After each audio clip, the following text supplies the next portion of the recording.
Cuando mi hijo se puso de pie durante el almuerzo del Día del Padre y proclamó frente a 30 familiares que deseaba tener a mi consuegro como padre en lugar de mí, experimenté cómo el restaurante completo quedó sumido en un silencio absoluto.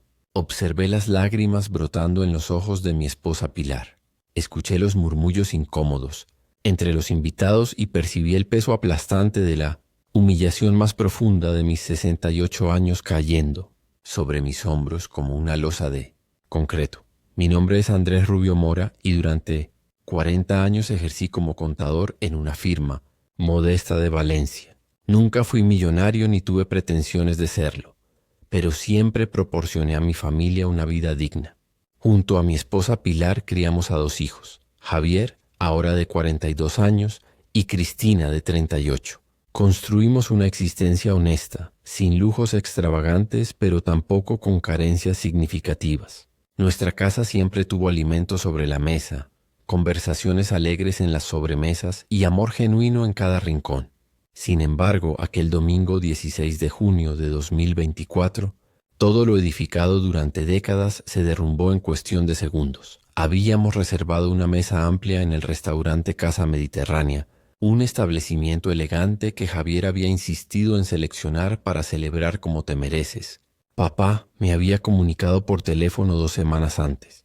Me había emocionado pensando que finalmente mi hijo mayor estaba haciendo un esfuerzo por reconectar emocionalmente conmigo después de años de distanciamiento. Pilar había adquirido un vestido nuevo de color azul marino y yo me puse mi mejor traje, ese gris oscuro que guardaba para ocasiones especiales. Llegamos al restaurante a las 2 de la tarde. La mesa estaba dispuesta con manteles blancos impecables, copas de cristal reluciente y arreglos florales costosos. Estaban presentes mis hermanos con sus esposas, algunos primos, amigos cercanos de la familia y, por supuesto, la familia de Natalia, la esposa de Javier. Ahí estaba él, Enrique Serrano Campos, mi consuegro, un hombre de 70 años, propietario de una de las constructoras más exitosas de la región. Alto, cabello completamente blanco peinado hacia atrás, traje italiano que probablemente costaba 3 meses de mi pensión y esa sonrisa perpetua de quien posee poder y dinero.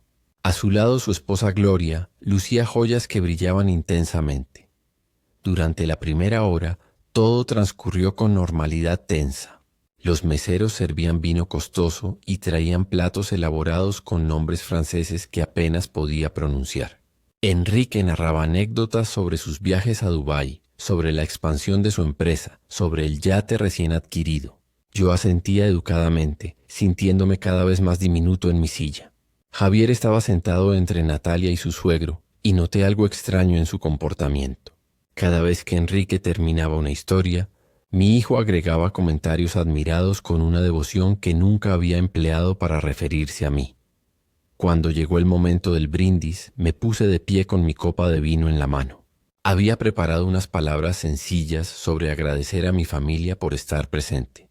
Pero antes de que pudiera articular palabra, Javier se levantó bruscamente. Su silla se deslizó hacia atrás con un chirrido desagradable. El ruido de las conversaciones se apagó instantáneamente. Todas las miradas se volvieron hacia él. Pensé que quizás tenía preparado un discurso sorpresa, algo emotivo para su padre. Mi corazón se aceleró con esperanza ingenua. Tengo que decir algo, comenzó Javier con voz tensa, casi agresiva. Todos ustedes están aquí celebrando al hombre equivocado. El silencio se volvió denso e incómodo. Pilar me tomó de la mano por debajo de la mesa, sus dedos fríos y temblorosos. Yo me quedé paralizado sin comprender qué estaba sucediendo. Enrique Serrano, continuó Javier volteándose hacia su suegro con expresión de adulación desesperada. Ese es el tipo de hombre que merece ser celebrado. Un hombre que construyó un imperio desde cero, que viaja por el mundo, que vive con verdadera dignidad. Hizo una pausa y entonces sus ojos se clavaron en los míos con un desprecio que me atravesó como un cuchillo. Ojalá mi suegro fuera mi padre. Ojalá hubiera crecido con alguien exitoso, no con un simple contador que apenas pudo darnos una vida mediocre. Las palabras cayeron sobre la mesa como bombas. Escuché a alguien jadear, probablemente mi hermana Teresa. Vi cómo Cristina se llevaba las manos a la boca horrorizada. Pilar comenzó a sollozar en silencio a mi lado, sus hombros temblando. 30 pares de ojos me miraban esperando mi reacción. Javier, por Dios, ¿qué estás diciendo?, murmuró Natalia jalándolo del brazo, su rostro enrojecido de vergüenza, pero él se zafó de su agarre. Estoy diciendo la verdad. Toda mi vida he tenido que cargar con la vergüenza de tener un padre fracasado. Mientras mis amigos heredaban empresas, yo heredé un apartamento modesto y una pensión insignificante. Cada palabra era una bofetada, cada frase un puñal enterrándose más profundo. Y yo seguía ahí de pie con mi copa temblando en la mano, incapaz de articular una sola palabra en mi defensa. Enrique, para su crédito, parecía genuinamente incómodo. Javier, esto no es apropiado, dijo con voz firme. Pero mi hijo no escuchaba a nadie. Finalmente, después de lo que pareció una eternidad, mis piernas reaccionaron. Bajé la copa con cuidado y miré a Pilar, que lloraba desconsoladamente. Voy al baño, fue todo lo que logré decir con una voz que no reconocí como mía. Caminé entre las mesas del restaurante con la espalda recta, negándome a mostrar cuán destrozado estaba por dentro. Pero no fui al baño. Salí directamente hacia el estacionamiento. El sol de junio me golpeó el rostro cegadoramente. Subí a mi coche, un modesto sedán de 10 años que siempre había mantenido en perfecto estado, y cerré la puerta. Ahí, en la privacidad de mi vehículo, apoyé la frente contra el volante y respiré profundamente tratando de procesar lo sucedido. Fue entonces cuando lo sentí. El sobre en el bolsillo interior de mi chaqueta. El testamento. Lo había llevado conmigo porque había planeado firmarlo ese mismo día después del almuerzo. Un testamento que dividía mi patrimonio equitativamente entre Javier y Cristina. Saqué el sobre lentamente. Miré mi nombre escrito en tinta azul. Andrés Rubio Mora, último testamento y voluntad. Y en ese momento, mientras sostenía ese documento en mis manos temblorosas, algo cambió dentro de mí. La humillación se transformó en claridad. El dolor se convirtió en determinación. Mi hijo acababa de demostrar frente a 30 testigos que valoraba el dinero por encima de la dignidad, el estatus por encima del amor, las apariencias por encima de la familia. Había escupido sobre 40 años de sacrificio, sobre noches que pasé trabajando hasta tarde para pagarle la universidad, sobre vacaciones que Pilar y yo sacrificamos para que él y Cristina pudieran tener lo necesario. Javier creía que me había derrotado con sus palabras crueles. No sabía que acababa de despertar algo en mí que había permanecido dormido durante demasiado tiempo. No sabía que ese testamento en mi bolsillo nunca sería firmado. No sabía que su padre, el supuesto fracasado, era mucho más inteligente y estratégico de lo que él jamás imaginaría. Guardé el sobre de vuelta en mi bolsillo, arranqué el coche y salí del estacionamiento sin mirar atrás. La guerra acababa de comenzar y mi hijo no tenía idea de lo que se le venía encima. Conduje durante casi 1 hora sin destino fijo. Finalmente me detuve en un mirador con vista al mar Mediterráneo, un lugar donde Pilar y yo solíamos venir cuando éramos jóvenes. El sol comenzaba su descenso lento hacia el atardecer. Las olas rompían contra las rocas con un ritmo constante. Y ahí, en ese espacio entre la humillación reciente y las decisiones futuras, comencé a recordar con el ojo analítico que había desarrollado durante 4 décadas revisando números y detectando inconsistencias en balances contables. Los signos habían estado ahí todo el tiempo. Yo simplemente había elegido ignorarlos porque era más cómodo creer que mi hijo solo estaba ocupado. 1999, ese fue el año que Javier se graduó de la universidad con su título en Administración de Empresas. Yo había pagado cada euro de su educación, trabajando horas extras, rechazando vacaciones. El día de su graduación lo abracé con lágrimas en los ojos y él me susurró: «Gracias por todo, papá. Nunca lo olvidaré». Pero los años pasaron y algo comenzó a cambiar. 2005, Javier consiguió su primer empleo importante en una empresa de consultoría. Sus visitas a casa se espaciaron. Ya no venía los domingos para el almuerzo familiar. Siempre tenía una excusa. Proyectos urgentes, reuniones de último minuto, eventos de networking. 2010, Javier compró su primer apartamento. Lo invitó a conocerlo, pero cuando llegué noté cómo rápidamente guardaba las fotos que estaba colocando, como si no quisiera que viera que no había ninguna fotografía familiar en sus estantes. 2019, el año que todo empeoró. Javier conoció a Natalia Serrano en una conferencia empresarial en marzo. Cuando nos la presentó por primera vez, pude ver el brillo en sus ojos, pero no era solo el brillo del amor. Su padre es Enrique Serrano, me dijo esa noche, como si ese nombre debiera significar algo trascendental. Tiene contratos con el gobierno, proyectos internacionales, es un verdadero empresario exitoso. La palabra verdadero me golpeó entonces, aunque pretendí no notarla. La boda fue en noviembre de 2019, una ceremonia extravagante que Enrique pagó casi completamente. Pilar y yo contribuimos con 20.000 euros que habíamos estado ahorrando durante años, pero fue una fracción del costo total. Durante el banquete, Javier dio un discurso. Agradeció a Enrique por mostrarle lo que significa el éxito verdadero. A Pilar y a mí nos mencionó al final, casi como una idea tardía. Y por supuesto gracias a mis padres por darme la vida. Nada sobre los sacrificios, nada sobre las noches ayudándolo con su tarea. Solo gracias por darme la vida, como si fuera un acto biológico involuntario y no décadas de entrega absoluta. 2020, el año de la pandemia. No vimos a Javier durante 8 meses completos. Llamaba ocasionalmente, conversaciones breves donde siempre sonaba apurado. 2021, Javier y Natalia compraron una casa enorme en una urbanización privada. Enrique llegó con un cheque de 50.000 euros para ayudar con los muebles. Vi la expresión en el rostro de Javier cuando recibió ese cheque. Gratitud mezclada con algo que se parecía peligrosamente a la adoración. Sentado en ese banco mirando el Mediterráneo, todas esas piezas dispersas formaban una imagen completa y devastadora. Mi hijo no me había rechazado en ese restaurante por un arranque espontáneo de rabia. Esa humillación había sido el resultado de 5 años de resentimiento acumulado, de vergüenza cultivada, de valores distorsionados por la ambición ciega. Javier no me veía como su padre. Me veía como un obstáculo entre él y la vida que creía merecer. Saqué mi teléfono. Tenía 17 llamadas perdidas. Abrí el mensaje de Cristina. Papá, ¿dónde estás? Mamá está destrozada. Javier se fue con Natalia sin despedirse de nadie. Por favor, avísame que estás bien. Respondí brevemente. Estoy bien. Necesitaba aire.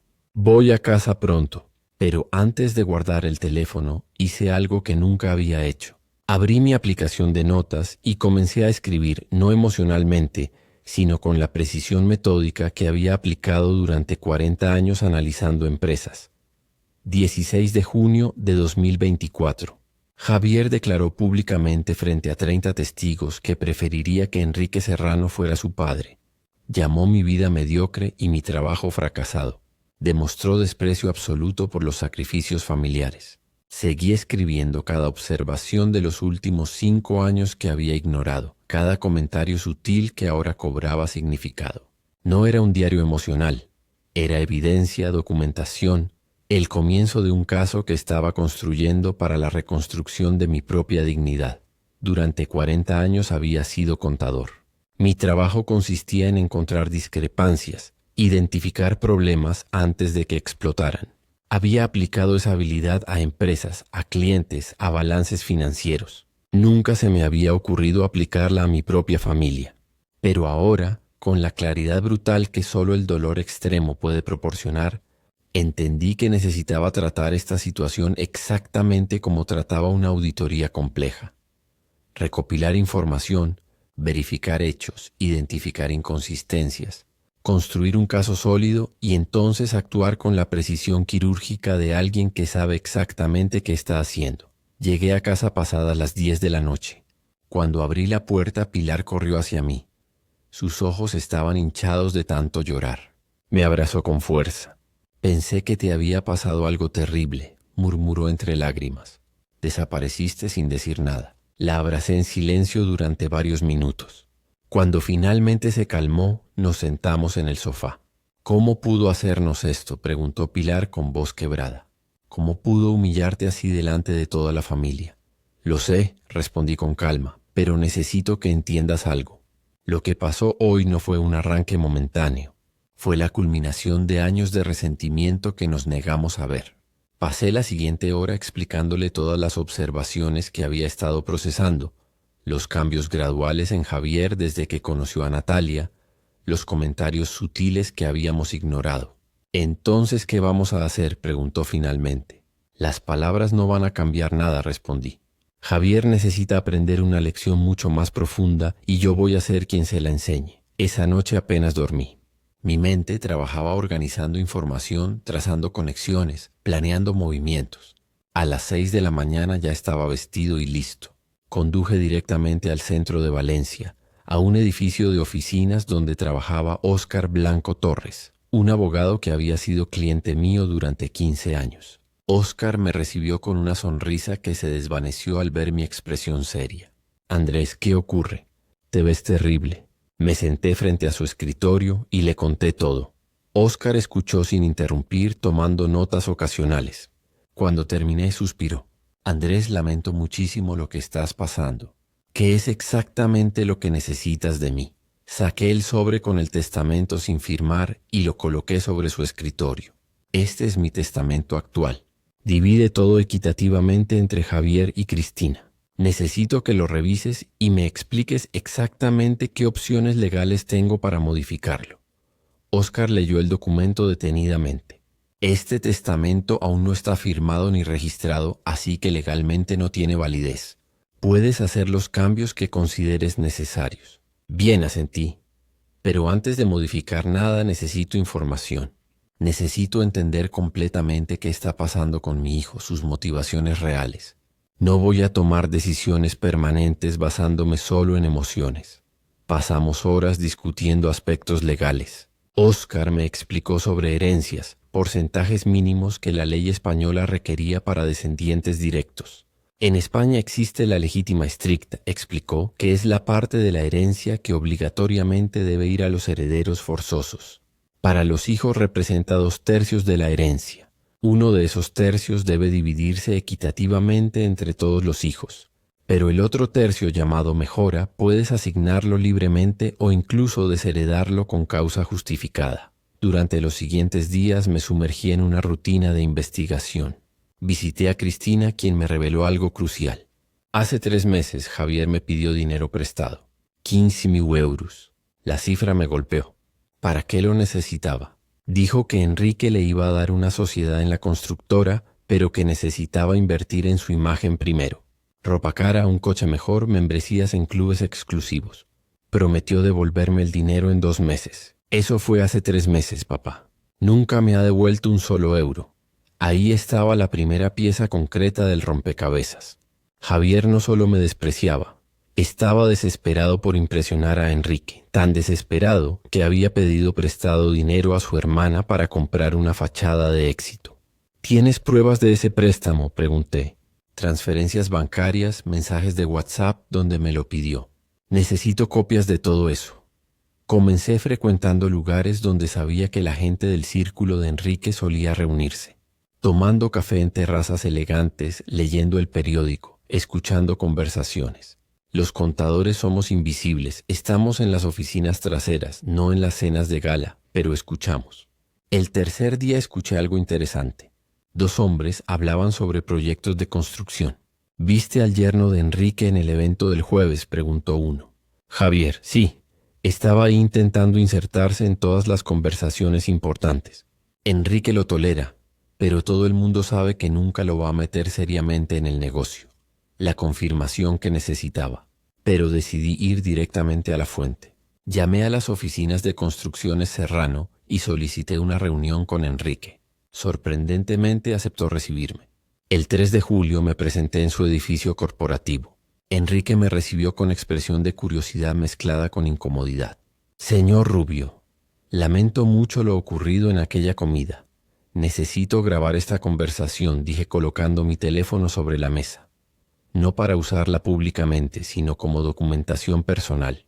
Enrique dudó, luego asintió. «Adelante, grabe. Creo que esta conversación es necesaria».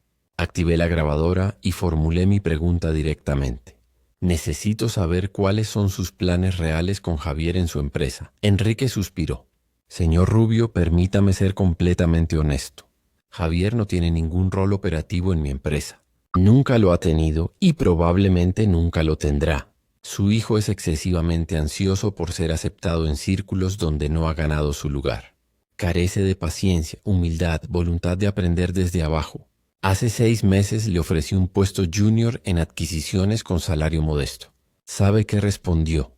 Dijo que estaba por debajo de sus capacidades. La conversación continuó durante 43 minutos. Cada palabra de Enrique era otra pieza del rompecabezas. Finalmente mencioné las mentiras. Javier les ha contado que mi esposa y yo tenemos problemas financieros, que él nos ayuda económicamente, que yo tengo problemas con el juego. Enrique se sorprendió genuinamente. Natalia me contó que Javier les enviaba dinero mensualmente porque habían hecho malas inversiones. Nada de eso es verdad, interrumpí. No tenemos problemas financieros. Nunca he apostado. Javier no nos ha dado ninguna ayuda.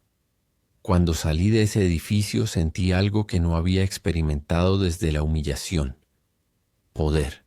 No el poder del dinero, sino el poder de la verdad documentada, la evidencia irrefutable. El 26 de julio, en la oficina de Oscar, firmé mi nuevo testamento. 80% del patrimonio para Cristina. 20% para una fundación de apoyo a ancianos abandonados. Para Javier, incluí una cláusula especial. Un fondo de 25.000 euros que podría reclamar solo bajo condiciones específicas. 2 años de trabajo voluntario en residencias de ancianos, no menos de 12 horas semanales, con informes trimestrales verificados. No es castigo puro, comentó Oscar. Es oportunidad de redención a través del trabajo humilde. Exactamente, respondí. Y si se niega o abandona, ese dinero también va a la fundación. El 19 de agosto, Javier llegó a mi casa. Cristina le había dicho que yo estaba dispuesto a mediar sobre el préstamo. Cuando abrí la puerta, vi desesperación apenas contenida en su expresión. Siéntate, ordené señalando el sofá. Mi voz tenía un tono de autoridad que claramente lo sorprendió. Coloqué el sobre grande sobre la mesa. Ábrelo. Javier comenzó a sacar los documentos. La transcripción de mi conversación con Enrique, las declaraciones sobre la humillación del Día del Padre, las transferencias bancarias que probaban el préstamo no devuelto a Cristina, mis extractos bancarios demostrando que jamás había recibido ayuda suya. El color drenaba de su rostro con cada página. Luego reproduje la grabación. La voz de Enrique llenó el salón. Javier no tiene ningún rol operativo en mi empresa. Carece de paciencia y humildad. Cuando llegó la parte donde Enrique confesaba que solo lo toleraba por Natalia, vi como algo se rompía dentro de mi hijo. Finalmente saqué el último documento, mi nuevo testamento. Javier lo leyó con manos temblorosas. Me desheredaste, murmuró con voz rota. Lee la cláusula especial, ordené.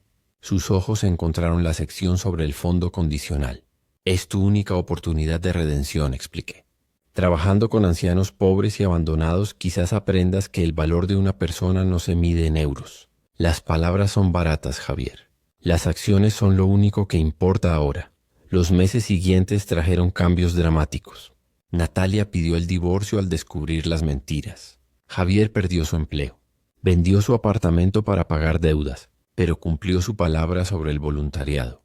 Cada martes y jueves iba a la residencia San Vicente. Cristina me contó que lo vio ayudando pacientemente a un anciano, hablándole con ternura. Parecía diferente, me dijo con lágrimas, como si algo se hubiera roto dentro de él y estuviera reconstruyéndose. Esta mañana, 6 meses después de la confrontación, Javier apareció en mi puerta. Había perdido peso, su ropa era simple. Papá, dijo con voz suave, hoy se cumple mi 6º mes de voluntariado. Tenías razón en todo. Construí mi vida sobre valores falsos. Perseguí apariencias vacías mientras escupía sobre lo único real que tenía. Trabajar con esos ancianos me enseñó que al final de la vida nadie recuerda cuánto dinero tenías. Recuerdan si fuiste bueno, si trataste a tu familia con honor. No vine a pedir que cambies el testamento, continuó. Cristina merece cada euro. Vine solo a decirte que voy a completar los 2 años completos, no por el dinero, sino porque finalmente encontré algo que me hace sentir valioso. Ayudar a personas que la sociedad descartó, igual que yo los descarté a ustedes. Lo miré buscando señales de manipulación, pero solo vi sinceridad rota. Javier, dije finalmente, 6 meses demuestran que eres capaz de cambiar, pero son solo el comienzo. Completa tus 2 años. Reconstruye tu vida sobre valores auténticos y entonces podremos reconstruir nuestra relación ahora. Mientras reflexiono sobre este largo viaje, puedo decir con certeza que tomé las decisiones correctas. No actué por venganza, sino por justicia educativa. Le quité a mi hijo la herencia material que no valoraba para obligarlo a descubrir la herencia real que siempre tuvo: dignidad, valores, capacidad de amar genuinamente. ¿Nos reconciliaremos completamente algún día? No lo sé. Pero ya no necesito esa reconciliación para tener paz. Recuperé mi propia dignidad, protegí a Cristina, ayudaré a ancianos necesitados y le di a Javier el único regalo que un padre sabio puede dar a un hijo perdido: consecuencias claras y un camino difícil pero genuino hacia la redención.